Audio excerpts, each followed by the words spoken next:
Hello and welcome to our London History Podcast, where we share our love of London, its people, places and history. This podcast is designed for you to learn things about London that most Londoners don't even know, all in 20 minutes. I am your host, Hazel Baker, qualified London tour guide and CEO of londonguidedwalks.co.uk. Show notes plus photos and recommended reading can be found on each associated episode's webpage. Simply go to londonguidedwalks.co.uk/podcast. Don't forget, if you enjoy what we do, then please rate and review. It warms the cockles of my heart to read your appreciation of this labour of love. Get that cup of tea, put your feet up and enjoy. If you stroll down Maiden Lane in London's West End, you'll come across a green plaque honouring the great Voltaire. The plaque commemorates the spot where he once lived whilst writing some of his most famous works. Although he only spent a brief time in London, it made a lasting impression on him and helped shape his critical thinking. What would Voltaire make of London today? The great enlightened thinker spent a couple of years enjoying London's charms. Of course, London has changed a lot since then, but some things never change, and Voltaire would doubtless appreciate the city's famed sense of irony and humour. Joining me in the studio today is City of London tour guide Ian McDiarmid to discuss Voltaire and his life in London. Hello, Ian. Hi there. All right, it's not an obvious one, is it, Voltaire in London? No, and you began by mentioning the plaque in Maiden Lane, and I've been thinking about plaques the past couple of days. I've never really thought about them before, but I have mixed feelings about them, and although I've never discussed this topic with anyone, I suspect my thoughts are probably shared by many, and that is that they are so often thoroughly disappointing, aren't they? It's like, particularly in southwest London, sort of around Kensington, Belgravia, you see a plaque on a building, you cross the road, and often something like most eminent practitioner of garden design between 1860 and 1880 or something, and you think, oh, really? It's just people with a puffed up sense of their own importance, trying to puff themselves up a bit more by showing how important their house is. On the other hand, there are some good plaques, and I like this one to Voltaire. I like it partly because he's obviously so important, but also because Maiden Lane's a very pleasant street, but I think there's nothing that remains from the time Voltaire was there. I think it's all 19th century, isn't it? And I like it when a plaque tells you something you didn't know about somebody who's important and interesting, and it fires the imagination, and it does all of those things to me. And also when we walk past plaques, I tend to take them for granted, but actually reconstructing Voltaire's movements in London was quite difficult, and it was done by Norma Perry, who, if I remember correctly, was a lecturer in English at Exeter University, and she did these extensive researches. And difficult because, as you and I know, with our kind of fumblings around with London history, fumblings around in my case, perhaps they're a little bit more erudite in your case, Hazel, but it's very difficult to pinpoint things down in the past often. It's very, very frustrating. And she had a lot of difficulty, I think, because the names of streets change, buildings that were there aren't there anymore. But she finally did the research, and this plaque was first put up there in 1979, and then it was then replaced by the one we see today in 1994. And they had a bit of a ceremony, and they got the French ambassador along, which I quite like, because so often when you read the press, it's all about sort of troubles between Britain and France, like with Boris Johnson and Macron and all the rest of it.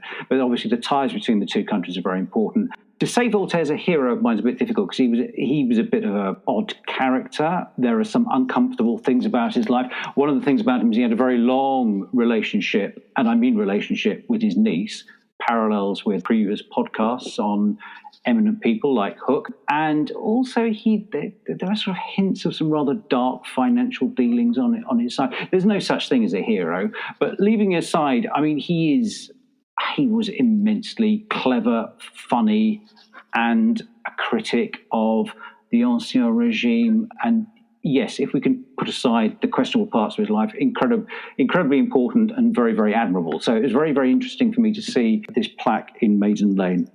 I should perhaps mention his other places. He was here in London between May 1726 and autumn 1728. And the first couple of months he spent in Wandsworth. He then moves to Durham Court, which was on what is now John Adams Street. So that's just to the south of the Strand. And then he moves just north of the Strand to where this plaque is on Maiden Lane and remained there 6 months, and then goes back to Wandsworth briefly and then goes back to France. So that's a sort of summary of his movements. So he seemed to like the West End then? Yes, well, that and Wandsworth, and I think there's a pattern here, and the pattern is partly former acquaintances of Voltaire in France. He knew Faulkner, a man named Everard Faulkner, who he stays with in Wandsworth. He was a merchant, but he had ties with France. He was living in France, and in Wandsworth he ran a dye works, and in Wandsworth, along with Greenwich, was, I think, the largest concentration of Huguenot, i.e. French Protestant immigrants outside the centre of London, certainly within the sort of London area. So that's quite interesting. And then he moves up to Durham Court, and Durham Court is the residence of the secretary of Lord Bolingbroke, who had been in exile in France. Voltaire pays this man for his rent, but nevertheless, again, connection with France. And then he moves up to Maiden Lane, and he stays in a property called the White Peruke. And this is a barber shop run by a Huguenot called Pierre Pellon. So there's the sort of strong Huguenot connection there. And I think this connection with the Huguenots is obviously important to Voltaire, because as a great critic of the Catholic Church in France, he would find a natural home among them to some extent, though Voltaire was irritated by the more austere forms of Protestantism, or not as much as he was by Catholicism, but he found them pretty difficult as well. But sort of the kind of more libertarian Huguenots he could get on with quite well. And of course, they're native French speakers. And one of the reasons he comes to London is because he's produced this great epic poem called The Henriade about Henry IV. And one of the things that he does in this great epic poem is to extol Henry's rather sort of tolerant attitude towards religion, and also decries the anti-Protestant policies of the Catholic Church. And it was therefore quite difficult to publish in France. And what he wanted to do was to come over to England and to get a really proper edition made. So that quite suited, I think, moving in within the Huguenots. And the Huguenots are very interesting in London. There are two big centres of them. One is centred on the French Church in Threadneedle Street in the heart of the city, but the other is where he is around the Strand, centred on the Savoy. Earlier on, Charles II had granted Huguenots the right to a chapel in what had been the Savoy, on condition that they followed the rites of the Church of England. So the Huguenots in the Savoy chapel, they basically had the prayer translated into French and used that, which caused a certain amount of friction with the more austere Protestants over in the city. But nevertheless, there were these two great concentrations of Huguenots within central London, one based on the city and Spitalfields and the other in the Strand. And in the Strand, there were lots of craftsmen, wig makers, as our man Francis Pellon was, in addition to being a barber, hence the name The White Peruke. And so on. So it was quite a sort of natural place for him to come to. And what do we know about his movements? Well, we know that he met the poet Alexander Pope and the great satirist Jonathan Swift, author of Gulliver's Travels, and John Gay, who was the author of the Beggar's Opera. The stay in England and in London will lead to one of Voltaire's best-known books, which has the title, had the original title in English, Letters Concerning the English Nation. And in that, it's a series of letters. And in that, one of those letters, he mentions the name of a couple of opera singers in the Haymarket. And I think that they were called Senesino and Cuzzoni, and therefore it's a logical conclusion to draw that he went to the Haymarket to see Handel opera sung by these people. And we also know that he was presented at court, and he was patronised by the Queen Caroline, and he dedicates the edition of the Henriade to her as well. And then finally, we also know, very important for Voltaire, he witnessed the state funeral of Isaac Newton in 1727. And one of his letters is about Newton, and Newton is an incredibly important influence on Voltaire. When he goes back to France, he will have one of his most long-standing relationships with Émilie du Châtelet, who will be the first person to translate Newton's Principia into French. And throughout, Newton is one of Voltaire's heroes. You mentioned getting a proper edition of the Henriade. What were the other reasons he came to England? Well, one is, I think, a long-standing desire on his part probably to visit England, well, because of all of the things that Voltaire was opposed to in France. So he disliked the Catholic Church, he disliked the arbitrary and absolute French monarchy, and England was an alternative model, a place where the government wasn't arbitrary, where the king was subject to the law, where you couldn't be put in prison without a trial, where the press was fairly free. So a lot of the things that Voltaire naturally admired were things that England championed, and therefore it was a natural place for him to be curious about and want to visit over the long term.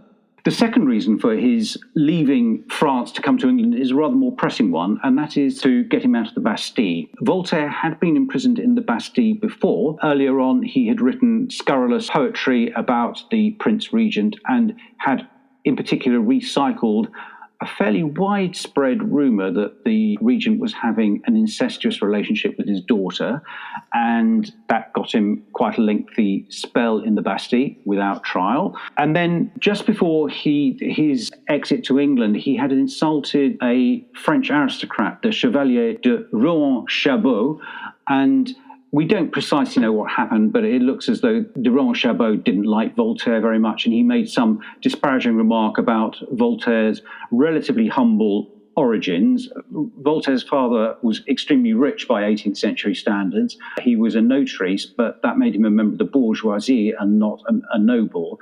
And secondly, Voltaire had adopted the name Voltaire. He was born Arouet, and therefore had taken on this name. And it looks as though Rohan-Chabot made some disparaging remark about asking Voltaire, who are you? Are you Arouet or are you Voltaire? Implying that his name was made up and that he was of common origins. And Voltaire came back at him with some pithy remark, and it went downhill from there. And de Rohan-Chabot had Voltaire beaten up. Voltaire then responds by challenging him to a duel, but he's an aristocrat. He won't deign to fight a duel with a bourgeois, and therefore through influence, he gets Voltaire imprisoned in the Bastille.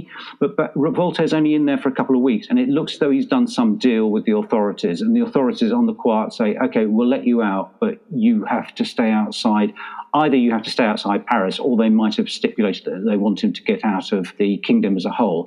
And it looks as though Voltaire is escorted to the French coast by people in the employ of the French crown, and hence over to England. And again, this sort of episode is fairly typical of Voltaire. On the one hand, he's brushing up against the autocratic, arbitrary state in France. But again, it's him being indiscreet and getting himself into trouble. So this is fairly typical of Voltaire. And then he flees over to England. So a mixture of motives for coming over here. And how important was the trip to the Letters on England? Yeah, well, the Letters on England is perhaps, I think nowadays, Voltaire's best known work after Candide. He saw himself as a writer of great plays and epic poetry, but certainly I'm not quite sure in France what happens in France, but certainly in the English-speaking world, the two works that he are best known for are those, I would say. And the Letters on England are important also because later on they become a kind of manifesto for the Enlightenment in general. And the book has a rather mixed nature. On the one hand, superficially, it's like a kind of travel book on England, but it's a travel book with a difference, because people before Voltaire, when they'd been writing in general about England, say, had been doing topographical surveys, and Voltaire's no interest in that kind of thing at all. And this is one of the difficulties Norma Perry, I think, had in tracing his movements in England, is that within the Letters on England, there are no topographical references at all. And in a way, that's kind of disappointing, because you'd love to see a description of London, but Voltaire's just not interested in that. It's about ideas. It's about describing England. And it works on a couple of levels. On the one hand, it's a summary of the English and describing to a French audience how odd the English are, which would meet with a ready representation. So it's a lot about English eccentricity. And I think the best bits of the book are the bits on English religion. So the first chapters of the book are on religion. The first 4 chapters of the book are on the Quakers, and then the other forms of religion in England.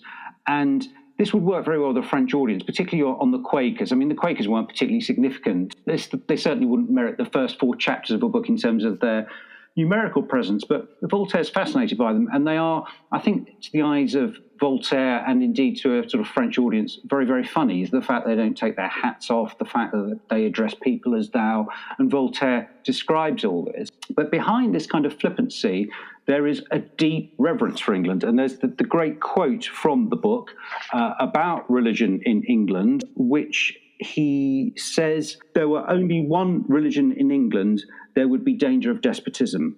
If there were 2, they would cut each other's throats. But there are 30, and they live in peace and happiness." And this shows Voltaire's deep, deep reverence for England.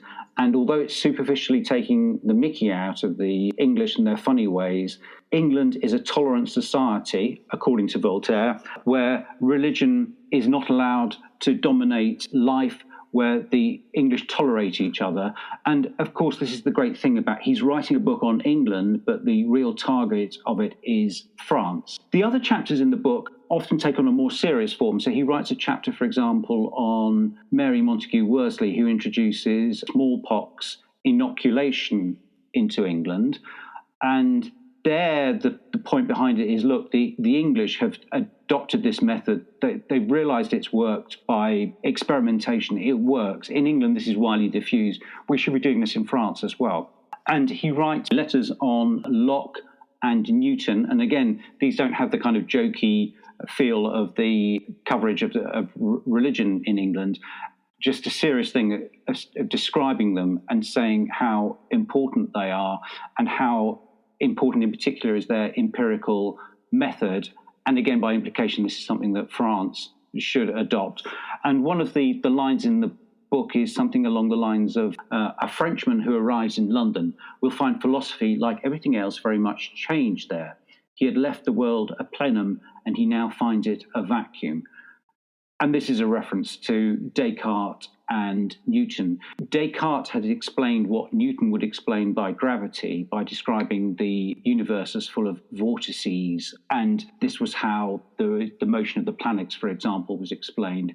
And of course, Newton's universe is one that's in part empty of matter, and it's where the force of gravity can act on bodies over long distances without the need for vortices.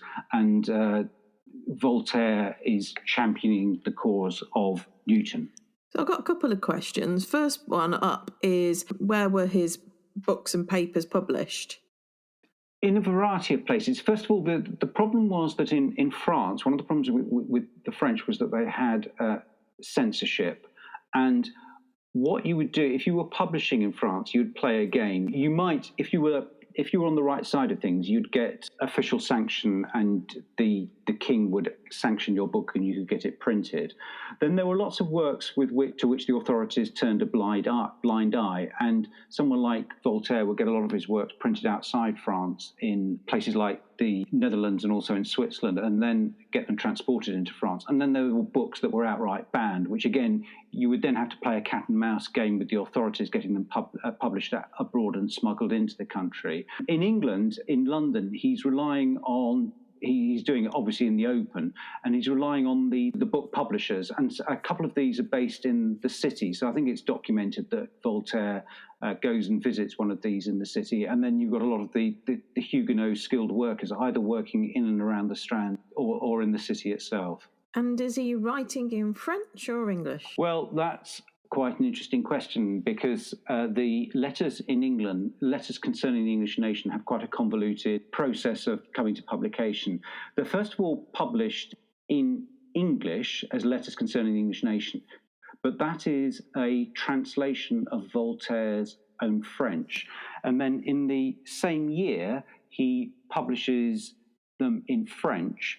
He then goes back to France and then publishes in France the work in French with a slightly different title. When he publishes them in France, they become the Lettres Philosophiques. And I think there are two reasons for the change in title from Letters Concerning the English Nation to Philosophical Letters. One is to, probably to try get a little bit under the radar of the French authorities. I think they'd be, if they saw the title Letters on England, they'd be sort of fairly wise as to what was going on. And also they would know of the work through it already appearing in England. And secondly, he does a thing that's rather odd to a modern reader. On the back of the book, he tacks on a 25th letter, which is about the thinkings of Pascal, the great French philosopher. And it reads a bit odd because it's got nothing to do with London, nothing to do with England. But I think it's to do with the book's evolution as a kind of manifesto for the Enlightenment as a whole, because, again, by attacking Pascal, he is putting on once more his sort of credentials as a philosopher, a man leading the Enlightenment, and a man who's very much on the side of empiricism. And is he making any money? It's difficult. Yes, he is, because this becomes a bestseller, particularly in England, but also in France as well. So he's phenomenal publishing success. And throughout his life, he has a mixture of financial success and financial failures with his literary projects. But the ones that sort of fail, I don't think, lose him a great deal of money. And he is an absolute publishing sensation with this work, and also obviously later on with a couple of his works, and in particular Candide, which again goes ballistic in terms of 18th century sales. And then Voltaire is also quite well off. I mean, he's, as I mentioned, his father, who incidentally, to mention in passing, a typical Voltairean touch, he later on denies that his father is his father. And as with Voltaire, who knows really? He was probably just saying that he was illegitimate for effect, I think. But let's make the assumption that his official father was indeed his natural father. His father was rich, and he left Voltaire some inheritance. And then Voltaire seems to be spectacularly successful in making money. He has various ventures whereby he's lending money out. And notoriously, he has this great scheme whereby he and some colleagues later on make a huge amount out of the French lottery. They realise that in the state lottery there's a fundamental flaw. And if you buy up certain tickets, you're pretty much guaranteed to win. And they do that, and they make a huge amount of money. And throughout his life, he is very wealthy, and he later sets himself up as a kind of landed gentleman in France. Though landed gentleman near the Swiss border, he's in very, very close contact with Geneva at a place called Ferney, which is now known as Ferney-Voltaire. And it's just a few miles north of Geneva, so he can get across the border should he ever need to, and escape the French authorities. And you're saying it was a bestseller over here. I'm assuming that is an English version, and the English quite liked being praised for their ability to get on, and our eccentricity is something we're quite proud of even now, isn't it? Yes, I think so. I mean, I always think this when I read the book, that it's a great summary of what England is, if you're taking a very positive view of England, and also it's a kind of great call to what England could be, and this is why English people liked it, because it is deeply flattering. So it is England as a land full of eccentrics, and a land of toleration, and a land which appreciates progress. It's also a land of commerce ruled by Parliament, and a lot of these things are relevant to the 18th century, but a lot of them are relevant to now as well, I think. And indeed, there's a great debate in the historiography on England as a whole in the 18th century, whether England conforms to Voltaire's model as the one I've just described as a rather enlightened, progressive place, or as later on in the century, the people who carrying out the American Revolution, the American founding fathers, when they describe England, they describe it as being sort of old corruption, dominated by aristocracy and completely at odds with the modern republic that they're creating in America. So you've got these two sides of the argument, and inevitably modern historians debate along pretty much similar lines. There are certain historians who think 18th century England was just another Ancien Regime European country, and there are others who think that it is kind of the most progressive part of Europe. And I rather hope I'm rather with Voltaire on that one in my non-expert appreciation of it. I think England conformed more to Voltaire's picture than the derogatory picture later presented by the American revolutionaries. And as I say, it was a great manifesto for the Enlightenment, and it's also a great manifesto for what England can and should be today.